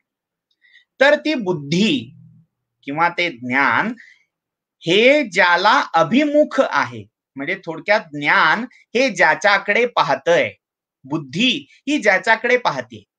हे पाहणं काय आहे, तर थोडक्यात आशेने पाहणं आहे, त्याच्याकडे सन्मुख होणं आहे, त्याच्याकडे प्रवृत्त होणं आहे. म्हणजे थोडक्यात ज्ञान किंवा विद्या किंवा बुद्धीची सहज प्रवृत्ती ज्याच्याकडे आहे, ते त्याच्याकडे वळलेलं आहे, कललेलं आहे, ती देवता, म्हणून तो दक्षिणाभिमुख शिव आहे. म्हणजे ज्ञान, विद्या, बुद्धी यांचं अधिष्ठान, यांचं गंतव्य शिव आहे, म्हणून तो दक्षिणाभिमुख दक्षिणामूर्ती आहे. अजून या दक्षिणामूर्तीचा एक संदर्भ जर दाखवायचा झाला तर यज्ञ किंवा जी वेगवेगळी धर्म कर्म सांगितलेली आहेत, यज्ञ, दान, तप ही अशी कर्म, तर त्याच्या अंती दक्षिणा दान द्यावं अशी एक कल्पना आहे. दक्षिणा म्हणजे काय, जे काही पुण्यकर्म धर्मकर्म केलेलं असेल त्याची परिपूर्ती व्हावी, त्याच्यामधल्या सगळ्या त्रुटी नष्ट व्हाव्या, दूर व्हाव्यात, ते कर्म पूर्ण व्हावं, त्याची समग्रता अखंडित राहावी, यासाठी जी दिली जाते दक्षिणा. म्हणजे एका दृष्टीने काही लोक त्याला रेम्युनरेशन, पारिश्रमिक मानतात, पुरोहिताला दिलेलं पारिश्रमिक. मात्र दक्षिणा हे पारिश्रमिक नाही. दक्षिणा ही त्या तुमच्या कर्माची पूर्ण झाल्याची खूण आहे, समर्पण आहे. त्यामुळे समर्पणाचं प्रतीक असणारी दक्षिणा, थोडक्यात समर्पण, आत्मनिवेदन हे ज्याच्या मूर्तीमध्ये साकार झालेलं आहे, जो भक्तांना सर्वस्वाचं दान करून टाकतोय, दक्षिणा देऊन टाकतोय स्वतःची. आता हे स्वतःची म्हणजे काय? आत्म्याची. त्याच्या आत्म्याची म्हणजे आत्मज्ञानाची दक्षिणा, आत्मदान जो करतो. पूज्यपाद श्रीमद वासुदेवानंद सरस्वती स्वामींनी त्यांच्या आराध्य दत्तात्रेयांचं वर्णन करताना असं वर्णन केलंय की अत्रेरात्म प्रदानेन यो मुक्तो भगवान नृणात. जो अत्रींना आत्मदान करून, त्याचं नाव दत्त आहे, म्हणजे दिलेलं ते दत्त, ज्याने स्वतःला देऊन टाकलं तो दत्त झाला. अत्रेरात्म प्रदानेन यो मुक्तो भगवान नृणात. थोडक्यात या भगवान शिवांना आपल्या उपासनेचं ऋण वाटतं. आपण त्यांची उपासना करतो हे ऋण मानून ते त्या उपासनेच्या, आपण केलेल्या सर्वस्व समर्पणाच्या बदल्यात स्वतःचं सर्वस्व तुम्हाला देतात. तुम्ही सर्वस्व त्याला अर्पण करा, ते आपलं सर्वस्व तुम्हाला अर्पण करतील. हा जो अन्योन्याभिमुख असा योग आहे तो दक्षिणा या शब्दात दिलेला आहे. समर्पण, सर्वस्व समर्पण, आत्मनिवेदन हा भाग या दक्षिणा शब्दातून सांगितला. यालाच अनुलक्षून एक मनोहर अशी पुण्य पुराण कथा इथे आठवते. 18 पुराणांपैकी ब्रह्मवैवर्त नावाचं पुराण आहे. या ब्रह्मवैवर्त पुराणामध्ये गणपती खंड नावाचा एक विभाग आहे. या खंडामध्ये एक कथा अशी येते की पुण्यक नावाचं व्रत जगन्माता पार्वतीने एकदा केलं. हे पुण्यक व्रत म्हणजे नेमकं कसं असतं हे समजावं यासाठी थोडक्यात आपण आपल्यापैकी काहींनी सुवर्ण तुला नावाचं जुनं मराठी संगीत नाटक पाहिलं असेल. नवीन पिढीतल्या ऐकणाऱ्यांना कदाचित ही कथा माहीत नसेल, तर त्यांच्यासाठी भगवान श्रीकृष्णांना सत्यभामेने हे पुण्यक व्रत करून दान दिलं. पुण्यक व्रताचा मुख्य विधी ती सगळी पूजा करून ज्या वृक्षाच्या तळी ती पूजा केलेली असेल तर त्या वृक्षाला आपल्या पतीला, त्या वृक्षाच्या खोडाला, बुंध्याला आपल्या पतीला बांधायचंय, सूत्रित करायचंय आणि त्या वृक्षासकट आपल्या पतीचं दान त्या ऋत्विजाला, त्या पुरोहिताला करायचंय. असा या पुण्यक व्रताचा मुख्य विधी असतो. आणि सुवर्ण तुला नाटकातली कथा आपल्याला सगळ्यांना माहिती असेल की पारिजात वृक्षाला सुतवून ह्या कृष्णाचं दान नारदांना सत्यभामेने दिलं आणि मग सुवर्ण तुला झाली आणि रुक्मिणीच्या एका तुळशीपत्राने भगवंताची तुला पूर्ण झाली. हा कथाभाग माहिती असेल. तशीच काहीशी ही कथा आहे. हे पुण्यक व्रत सत्यभामेनेही करण्याच्या आधी जगन्माता पार्वतीने केलेलं होतं. हरिवंशामध्येही याचे उल्लेख, पुण्यक व्रत जगन्मातेने केल्याचे उल्लेख आढळतात. तर या पुण्यक व्रताचा भाग म्हणून जगन्माता पार्वतीने त्या कैलास वृक्षावर असणाऱ्या पुरातन अशा वटवृक्षाला आपल्या पतीना म्हणजे भगवान शिवांना बांधलं. त्या स्थाणू, शिवांचं एक नाव स्थाणू आहे, त्या स्थाणूला त्या वृक्षस्थाणूशी बांधलं आणि त्या व्रताचे पुरोहित म्हणून असणारे जे सनत कुमार होते, ब्रह्मदेवांचे आदिपुत्र, आदि मानसपुत्र, आदि प्रजा असं ज्यांना म्हटलं जातं, सनक, सनातन, सनंदन आणि सनत कुमार, या चौघांनी तिथे पौरोहित्य केलं होतं. तर शिवानीने, जगन्माता पार्वतीने शिवांचं दान या चौघांना केलं. आणि आता ही हे चौघे जे होते ते शिवांना परत देईनात. आता शिव म्हणजे साक्षात ते परब्रह्म, ते एकदा प्राप्त झाल्यावर ते परत कसं करायचं म्हणून त्या सनत कुमारांनी शिवांना बरोबर घेतलं आणि ते तिथून जायला लागले. आता आपल्या पतीना हे नेणार. प्रथा, रूढी अशी होती की दान करायचं आणि त्यानंतर पतीची तुला करून त्याच्या वजनाचं सोनं किंवा पुरोहिताची इप्सित वस्तू ही त्या तुलादान विधीमध्ये करायची. तर असं करायचा मानस पार्वती मातेचा होता. मात्र आता साक्षात शिव प्राप्त झाले, त्यांना प्राप्त केल्यावर ह्या ऐहिक सोन्या नाण्याची अलंकारांची इच्छा सनतकुमारांसारखे पूर्ण प्रज्ञ ऋषी कसे करणार? त्यामुळे त्यांनी हा परतावा अमान्य केला आणि शिवाना घेऊन ते निघाले. आता शिव आणि शक्ती यांचा वियोग होणार, त्यामुळे सगळ्या विश्वावरच एक प्रकारे संकट आलं. तेव्हा त्या संकटातून सोडवण्यासाठी शिवानी त्या वटवृक्षाखालीच बसून आत्मज्ञान, ह्या आत्मज्ञानाचं दान म्हणजे स्वतःच दान, स्वतःची दक्षिणा या सनतकुमारांना दिली. तिथे आत्मज्ञान ह्या सनतकुमारांना झालं, त्यामुळे त्यांना ज्ञानदान करणारी ही मूर्ती दक्षिणामूर्ती, जी दक्षिणेच्या व्रताच्या दक्षिणेच्या स्वरूपात सनतकुमारांना अर्पण केली गेली, दिली गेली, किंवा ज्या मूर्ती रूपामध्ये शिवानी स्वतःच्या रूपाचं ज्ञान म्हणजे थोडक्यात स्वतःचं स्वरूप हे त्यांना दान देऊन टाकलं. कारण शिव हे साक्षात ज्ञानरूप आहे. ज्ञान आणि शिव हे वेगळे नाहीत, ज्ञान हेच शिव आहेत. त्यामुळे त्या ज्ञानाचं दान म्हणजे स्वतःचं दान स्वतःलाच त्यांनी देऊन टाकलं, दक्षिणा दिली, स्वतःची सर्वस्व निवेदन केलं. ह्या धारणेचं साकार मूर्तिमंत उदाहरण म्हणजे ही दक्षिणामूर्ती. तर अशा वेगवेगळ्या कथा या दक्षिणामूर्ती या शिवरूपासंबंधी दाखवता येतात. अजून एक वैशिष्ट्य या मूर्तीचं असं आहे की त्यांच्या पायाखाली एक अपस्मार पुरुष दडपलेला दाखवला गेलाय. दाक्षिणात्य द्राविड भाषांमध्ये या अपस्मार पुरुषाला मुयलक असं नाव आहे. मुयलक म्हणजेच अपस्मार, याचा अर्थ स्मृतिम नाशयती, जो स्मृतीला स्मरणाला घालवतो. स्मरण, स्मृती, आपलं ज्ञान हे स्मृत्यधिष्ठित असतं. आपण सगळं जमवतो आणि साठवतो. साठवण ही स्मृती आहे. साठवण आणि आठवण याच्यामध्ये आपला सगळा ज्ञानाचा प्रपंच चाललेला असतो. तर ही स्मृती एकदा पुसली गेली, थोडक्यात आपल्या मेंदूमध्ये जो काही साठा केलेला आहे तो पुसला गेला, अपस्मार झालं, स्मृती भ्रंश झाला, बुद्धी भ्रंश झाला की थोडक्यात जीवाचा सर्वनाश हा असतो. बुद्धिनाशात प्रणश्यती असं सूत्र गीतेमध्ये आलं. त्यामुळे ह्या जीवाचं अज्ञान हे मूर्तिमंत अपस्माराच्या रूपातून दाखवलंय. तर अज्ञानाचं, अविद्येचं, आत्मस्वरूपाची विस्मृती करणाऱ्या तत्वाचं प्रतीक म्हणजे हा अपस्मार.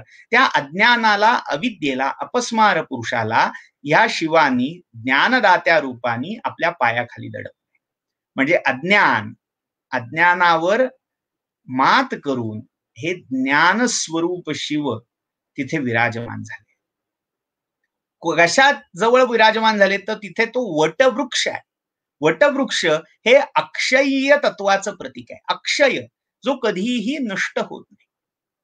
प्रयागराज इथे जर गेलात तर तिथे तो अक्षय वट आपल्याला पाहायला मिळेल. अनादी काळापासून तो आहे असं मानतात. बालमुकुंदांचं जे दर्शन मार्कंडेयांना प्रलयार्णवात झालं ते या वृक्षाच्या एका पानावर झालं असं पुराणामध्ये मानलं जातं.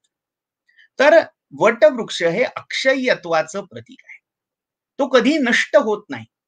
तो बीजाच्या रूपात, रूपात सतत रुजत राहतो, चिरंतन राहतो.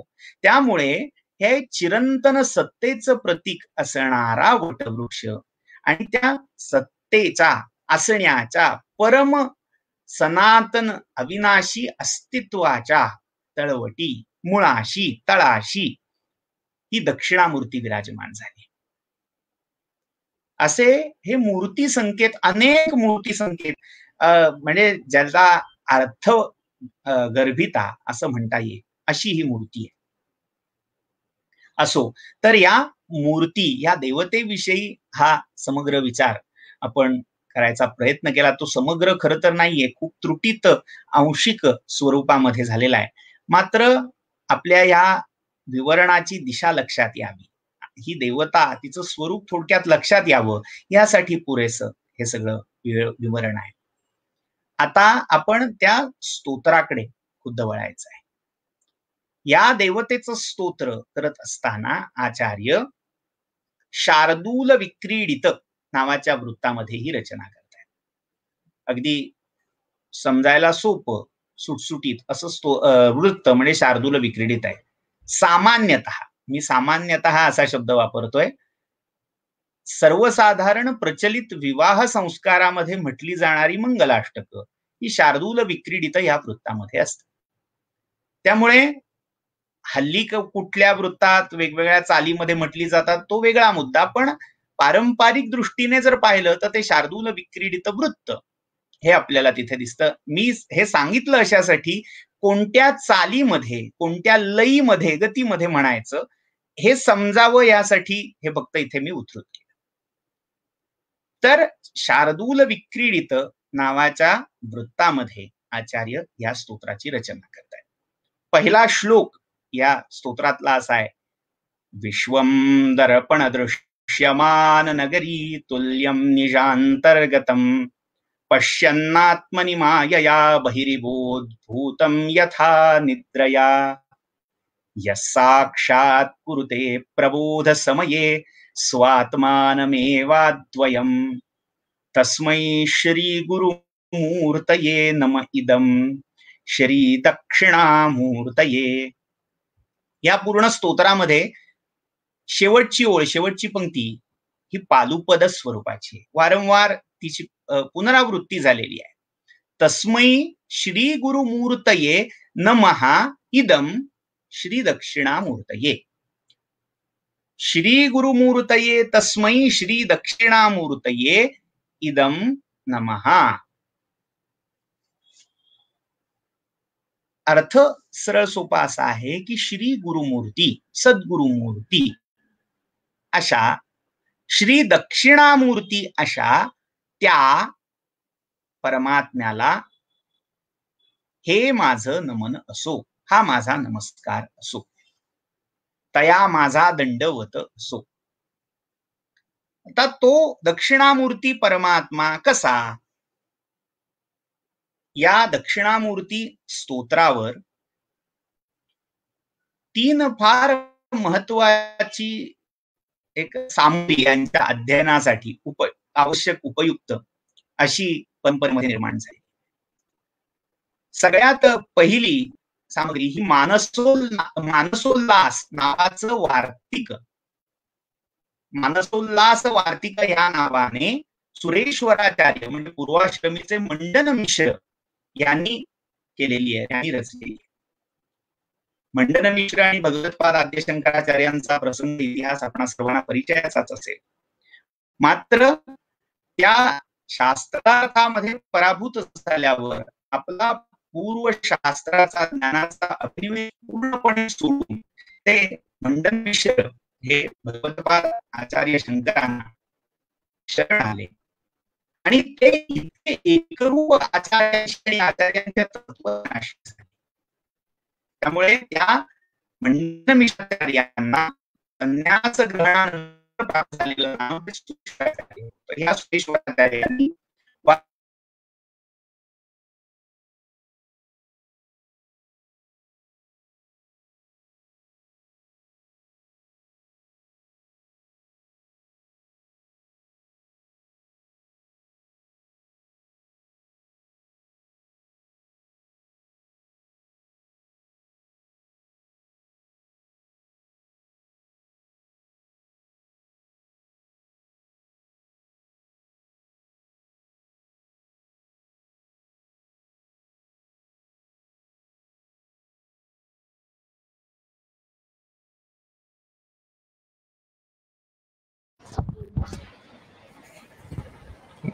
गोखले सर आपली रेंज गेली आहे.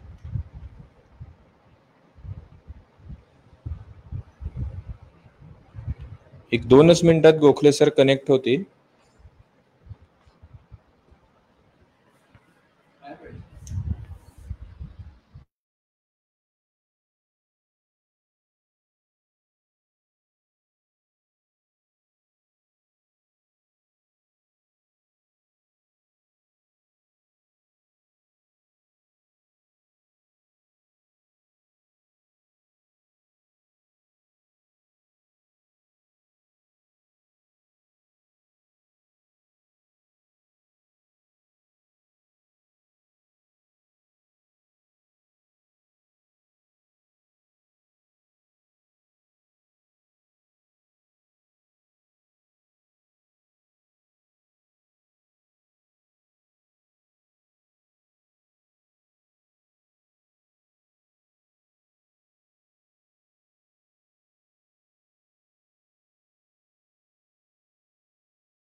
नमस्कार. काही तंत्रदोषामुळे आपला आजचा हा कार्यक्रम शेवटी थोडासा त्याच्यात बाधा निर्माण झाली, परंतु गेले 1.25 तास आपल्या अभ्यासपूर्ण प्रवचनातून त्यांनी दक्षिणामूर्ती स्तोत्राची पीठिका आपल्या समोर मांडली. दक्षिणामूर्तीचं जे ध्यान आहे ते ध्यानामध्ये काय काय दिलेलं आहे, हातामध्ये काय आहे, पायाखाली काय आहे, डोक्यावर काय आहे, या सगळ्याचं विस्तृत वर्णन हे त्यांनी आपल्या समोर केलं. म्हणजे आजचा पहिला दिवस हा फक्त दक्षिणामूर्तीचं ध्यान हेच होऊ शकलं, परंतु अभ्यास इतका मोठा आहे की खरं दक्षिणामूर्ती स्तोत्रावर 8 दिवस व्याख्यानं केली तरी सुद्धा वेळ हा पूर्ण होणार नाही, कारण ते आद्यशंकराचार्यांनी रचलेलं स्तोत्र आहे आणि त्यामुळे प्रत्येक शब्दामध्ये काहीतरी विशेष आहे. आणि असं दक्षिणामूर्ती स्तोत्राचं पहिलं सत्र हे आज या ठिकाणी चालू आहे. आणि आता परत आपल्याशी त्यांचा संपर्क जोडला गेलेला आहे. आपण राहिलेला भाग परत 2 मिनिटात आपण सुरू करूया आणि लवकरच आजच्या दिवसाची सेवा ही पूर्ण होईल.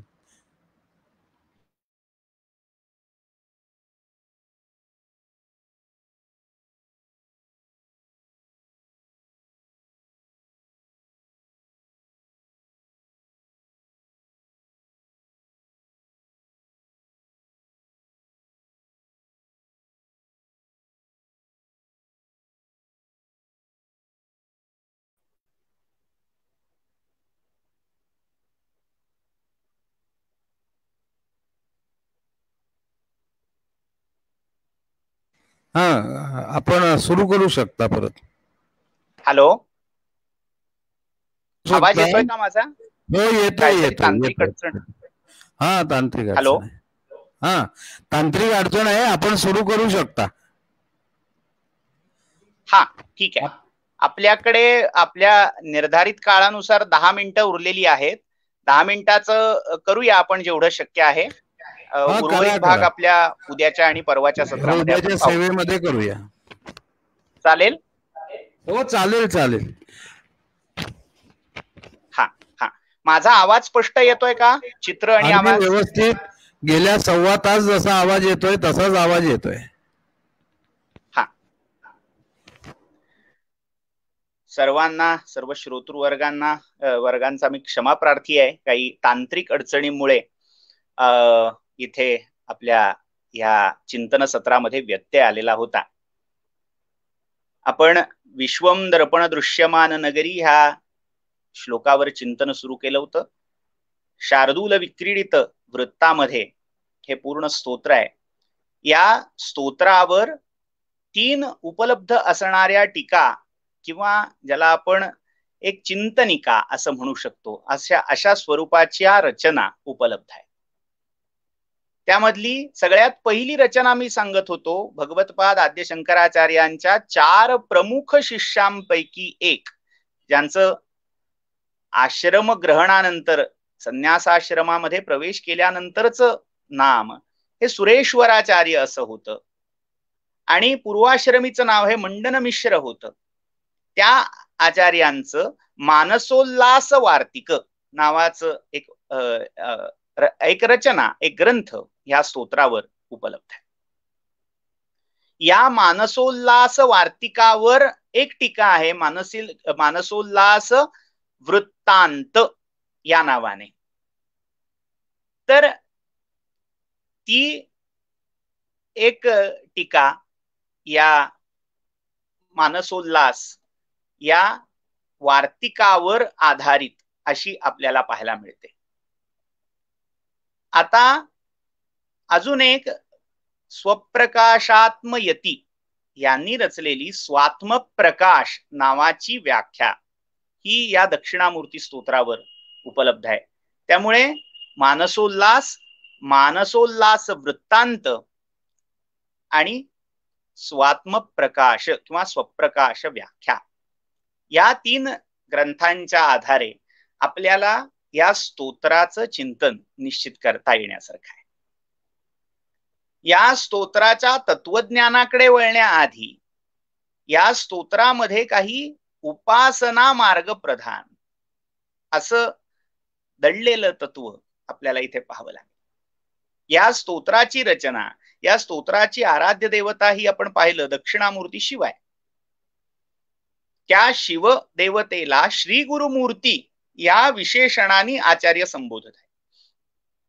यामागचं नेमकं कारण काय, तर त्याला उत्तर असं, आज आपण जेव्हा धार्मिक, आध्यात्मिक किंवा उपासनेच्या क्षेत्रामध्ये काही साधना करू इच्छितो, साधना करू पाहतो, तेव्हा मार्गदर्शन करण्यासाठी आपल्याजवळ कुणी गुरु, आचार्य हे उपलब्ध नसतात. आजची ही ओरड आहे. अनेक लोक म्हणतात की आम्हाला साधना करायची, मात्र आम्हाला गुरु मिळत नाही. सर्वप्रथम हे लक्षात घेण्यासारखं आहे, ब्रह्मचैतन्य गोंदवलेकर महाराजांच्या प्रवचनामध्येही आपल्याला हे वारंवार आढळेल की तुम्हाला जी साधना भावतीये त्या देवतेची साधना नामस्मरण सुरू करा. तुमचा अधिकार, तुमची पात्रता तयार झाली की आपसूक जे कोणी तुमचे गुरु असतील, सद्गुरु असतील, ते तुम्हाला शोधत तुमच्यापर्यंत येतील आणि तुम्हाला ज्ञानोपदेश करेल. हा महत्वाचा मुद्दा आहेच. मात्र तरीही काहींचं म्हणणं असतं की आम्हाला गुरु लाभल्याशिवाय आम्ही उपासना साधना सुरू करणार नाही. मग अशांसाठी मार्गदर्शक म्हणजे हे दक्षिणामूर्ती स्तोत्र आणि दक्षिणामूर्तीच्या उपासनेसाठी सांगितलेलं दक्षिणामूर्ती गुरुविधान हे आहे. या विधानाचा उल्लेख श्रीमद वासुदेवानंद सरस्वती स्वामींनी आपल्या पत्रव्यवहारामध्ये, वाङ्मयामध्ये काही ठिकाणी केलेला आढळतो. ज्यांना आपल्या जोगता गुरु मिळत नाही किंवा जे गुरु आहेत त्यांच्या अधिकाराविषयी, ज्यांच्या चारित्र्याविषयी काही मनात किंतु परंतु आहे, अशा वेळी साधनेचा श्री गणेशा करता यावा यासाठी साक्षात शिवाला सद्गुरु मानून दक्षिणामूर्ती या रूपामध्ये त्या शिवापासून आपला इप्सित मंत्र प्राप्त करून घेणं. ते शिव आपल्याला त्या दक्षिणामूर्ती रूपामध्ये, श्री गुरुमूर्तीच्या रूपामध्ये तो मंत्रोपदेश करतायत. या भावनेने, या धारणेने तो मंत्र ग्रहण करणं, असा दक्षिणामूर्ती विधानाचा एक स्थूल विधी आहे. याच्यामध्ये अनेक सूक्ष्म तपशील आहेत, ते काही आता मी इथे त्या तपशिलांकडे वळत नाही. मात्र ज्यांना साधना करायची आहे, गुरु मिळत नाहीये, त्यांच्यासाठी एक उत्तम मार्ग म्हणजे हे दक्षिणामूर्ती विधान आहे. त्या विधानांतर्गत या स्तोत्रातल्या प्रत्येक मंत्राचा असा विनियोग सांगितलेला आहे. अगदी आधुनिक इतिहासामधला जर काही कथाभाग पाहिला तर परिव्राजकाचार्य परमपूज्य श्री श्रीधर स्वामी महाराज यांनी या विधानाने मंत्रग्रहण केल्याचा उल्लेख त्यांच्या चरित्रामध्ये आढळतो. श्रीधर स्वामी पूर्वायुष्यामध्ये जेव्हा सज्जनगडी जायला निघाले, खऱ्या अर्थाने सर्वसंग परित्याग त्यांनी पुण्यामध्ये केला आणि पायी चालत ते सज्जनगडावर समर्थांच्या दर्शनासाठी, समर्थांच्या सेवेसाठी निघाले. मात्र काही कारणामुळे वाट ते चुकले आणि बनेश्वरला पोचले. आणि त्या बनेश्वरच्या प्राचीन शिवमंदिरामध्ये, त्या शिवपिंडीवर त्या सुदिनी त्यांनी समर्थांची प्रतिमा ठेवली आणि त्या सद्गुरु मुखातून आपल्याला मंत्रोपदेश होतोय या धारणेने तो मंत्र ग्रहण केला. तर या सगळ्या विधीला दक्षिणामूर्ती विधान असं म्हटलेलं आहे.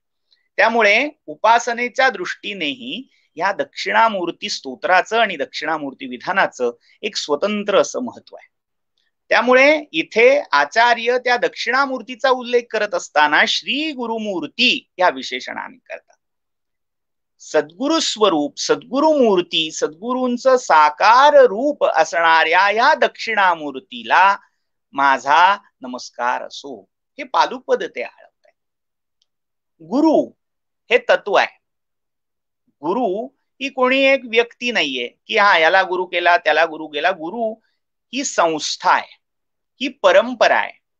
ते तत्व आहे आणि ते तत्व वेगवेगळ्या विभूतींच्या माध्यमातून सक्रिय होत असतं, साकार होत असतं, लोकोद्धारासाठी उपदेश करत असतं.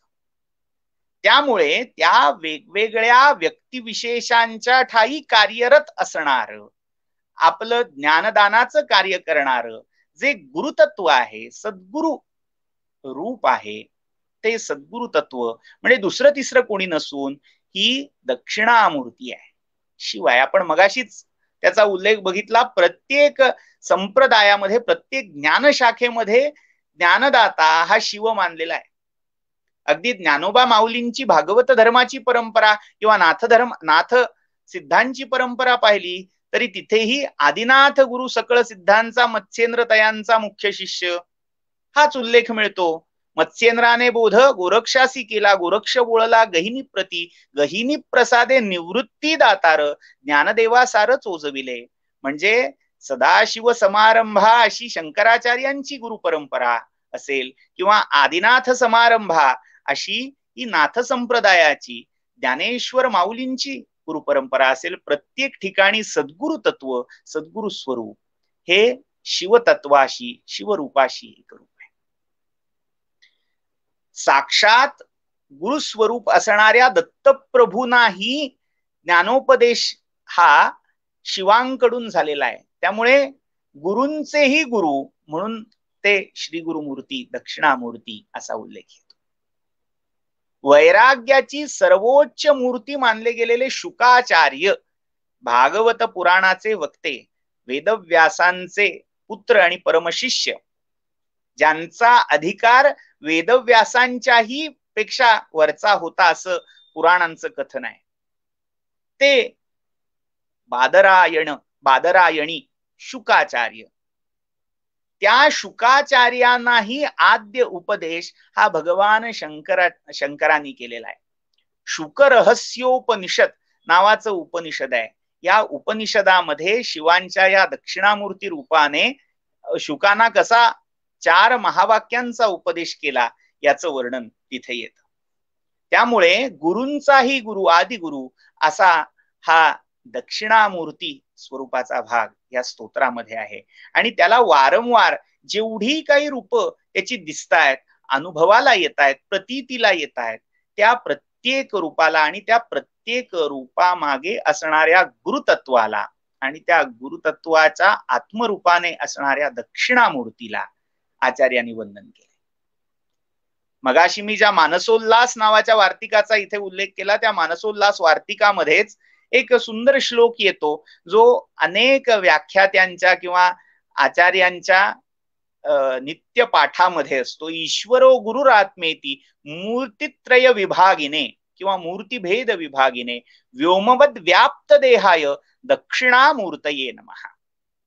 ईश्वर, गुरु आणि आत्मा म्हणजे जीवात्मा, साधक या 3 रूपामध्ये जे एकमात्र चैतन्य विराजमान झालेला आहे. म्हणजे ईश्वरही तोच आहे, गुरु जो त्या जीवाला शिवाशी जोडून देतो, कनेक्शन घडवून आणतो, तो गुरु, सद्गुरूही तोच आहे.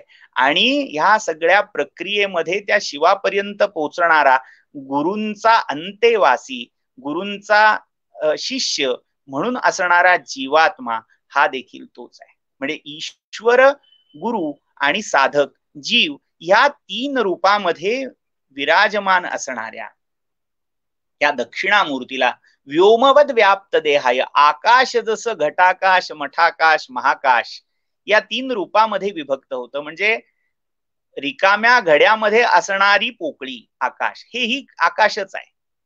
तो रिकामा घडा ज्या खोलीमध्ये, ज्या घरामध्ये आहे, त्या घरामध्ये जे सर्वत्र पसरलेलं आहे, व्यापलेलं आहे, तेही मठाकाश आहे.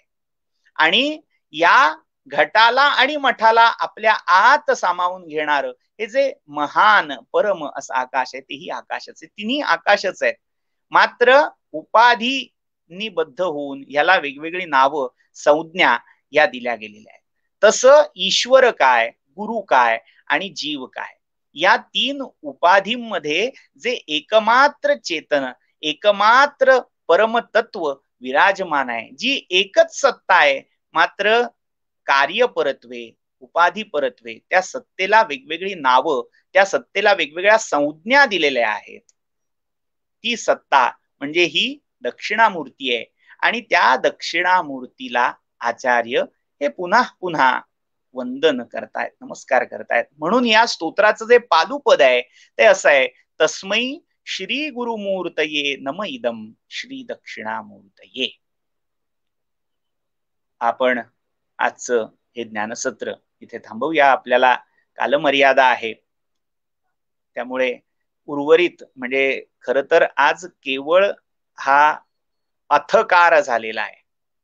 स्तोत्राला खऱ्या अर्थाने सुरुवात अजूनही झालेली नाही.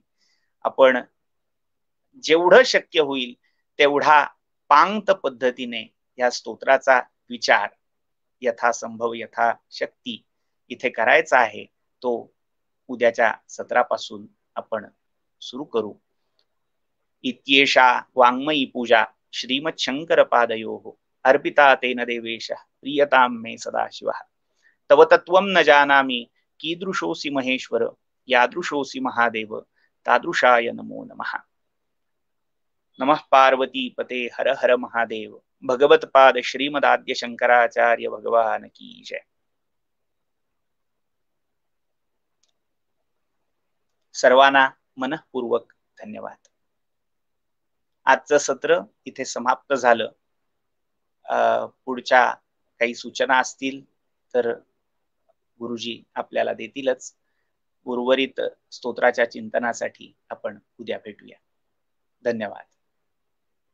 श्रोतांना धन्यवाद.